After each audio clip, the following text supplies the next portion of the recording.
Okay, welcome back. Thanks for tuning in again. Today we're going to talk about Semi-Pro, who is new to Netflix.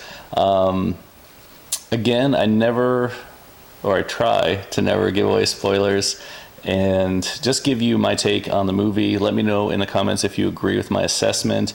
I try to give you a quick review so that you can decide if you want to spend your time on it or if you want to watch something else. So on today's episode, we're going to check out Semi-Pro, and it stars Will Ferrell. It kind of seems to me like they're trying to do like an Anchorman feel to basketball, because they take a step back when it was ABA, and not as big of a deal at all as NBA has been for the last 30 years, right?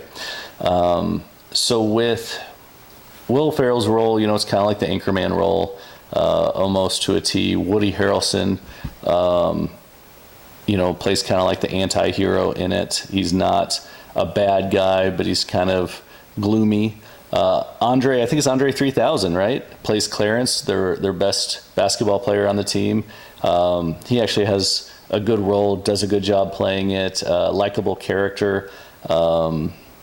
Moira Tierney from, I think it was News Radio with Joe Rogan, right? Phil Hartman, she makes an appearance on here. She does very well. Very talented actress. She played on Liar Liar. So it was nice to see her pop back up. Will Arnett's role on this as one of the commentators was hilarious. Probably his best role next to Lego Batman. Andy Richter had a part. D. Ray Davis is in it. He plays one of the other basketball players, but it basically is, it's not as classic for sure as Anchorman. It's definitely bad at times.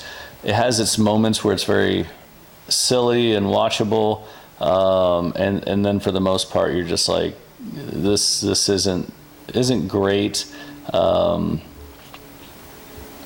There's not a whole lot to say about it without giving away too many spoilers. You do find yourself rooting for the team. They get pushback after pushback and obstacle after obstacle, and you just root for the underdog. You want them to do well. You can tell they care about each other in their own little ways. But yeah, it's basically Anchorman on a basketball court that isn't quite as funny. Sorry. I don't want to drone on about that. If you've seen any of my other reviews, if I don't love it, I try not to sit there and beat you over the head with it, beat the cast and crew over the head with it. I think it could have been a little bit funnier had they spent more time on the script. They had a lot of talent on this film.